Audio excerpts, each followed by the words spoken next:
Thank you, sir. Next use. Sir, thank you, sir.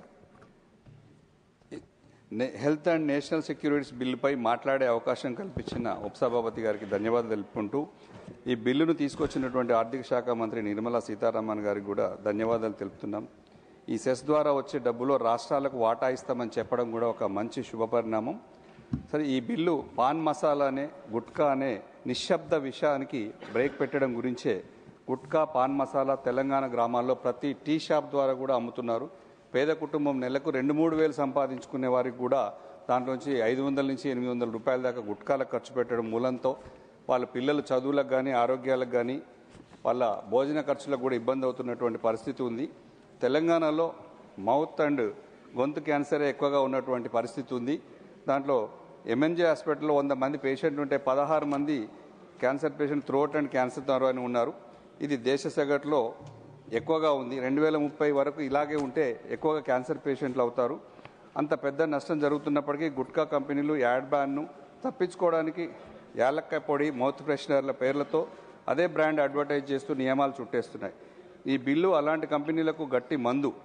Machine సామర్థ్యంపై నెలకు కోట్ల రూపాయల cess వేయడం వల్ల తయారీ ఖరీదవుతుంది, ధర పెరుగుతుంది, యువత కొనాలంటే కూడా ఆలోచిస్తారు. ఇది WHO చెప్పిన 75% టొబాకో ట్యాక్స్ లక్ష్యానికి కూడా దగ్గర తీసుకెళ్తుంది. దీనివల్ల బాధపడేది మన మహిళా కార్మికురాలే, తెలంగాణ మహిళా కార్మికులే. బీడీలు, పాన్ మసాలా, టొబాకో పనుల తెలంగాణలో 93% మహిళలే. వాళ్ళకు సంవత్సరానికి 30,000 కంటే కూడా ఎక్కువ ఇన్కమ్ లేని పరిస్థితిలో తెలంగాణ పెరుగుతున్నటువంటి ఆరోగ్య సంక్షేమం ఆదిలాబాద్, నిజామాబాద్, కరీంనగర్, ఖమ్మం, వరంగల్ జిల్లాల్లో గుట్కా, జర్దా, పాన్ మసాలాలు ఎక్కువ వాడుతున్నప్పటికీ క్యాన్సర్ హాస్పిటల్ నిండా పేషెంట్లు తయారవుతున్న తెలంగాణలో క్యాన్సర్ పేషెంట్లు ఎక్కువ అవుతున్నాయి.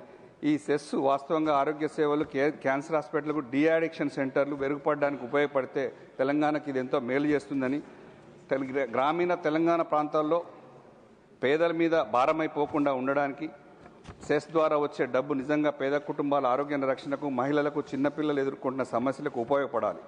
బీడీ కార్మికుల జీవితంలో ప్రమాదాలు పడకూడదు. తెలంగాణ 7 లక్షలకు పైగా మహిళలు బీడీలు చుట్టి జీవనం కొనసాగిస్తున్నారు. వీరిలో ఎక్కువ మంది దళిత, బీసీ, ఆదివాసీ మహిళలు. టొబాకో పనులపై సెస్ పెరిగితే మొదట ఇబ్బంది పడేది వీళ్లే. బీడీ కార్మికుల కోసం ప్రత్యేక రిహాబిలిటేషన్ సెంటర్ పెట్టాలి. ప్రత్యామ్నాయ ఉద్యోగాలు, స్కిల్ ట్రైనింగ్ మరియు కనీస వేతనాలు వచ్చే విధంగా పేర్కొనాలి. చిన్న యూనిట్లు మరియు సెర్చ్ సీజ్ అధికారాలు తెలంగాణలో కాకుండా యజమానులను ఇబ్బంది పెట్టకుండా పాన్ షాపుల వాళ్ళని కూడా కంట్రోల్ చేసుకుంటూ స్పష్టమైన మార్గదర్శకాలు, టైం లైన్, అకౌంటబిలిటీ అవసరం. తెలంగాణలో సెస్ న్యాయమైన వాటా రావాలి.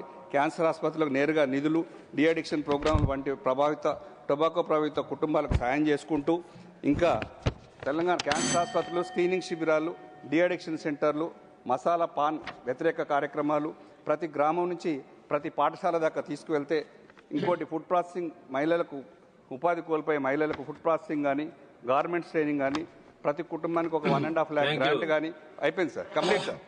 జెండర్ వైజ్ తగ్గింపు చేసే పథకాలు కానీ, టొబాకో రైతులకు క్రాప్ డైవర్సిఫికేషన్ ప్యాకేజ్, ఉచిత విత్తనాలు, ఎరువులు, బైబ్యాక్, మహిళా కుటుంబాలకు, కార్మికులకు ప్రత్యేక మద్దతు ఇస్తే ఇది ఒక మంచి బిల్లుగా ఉంది. దీన్ని బాగా చేయాలి.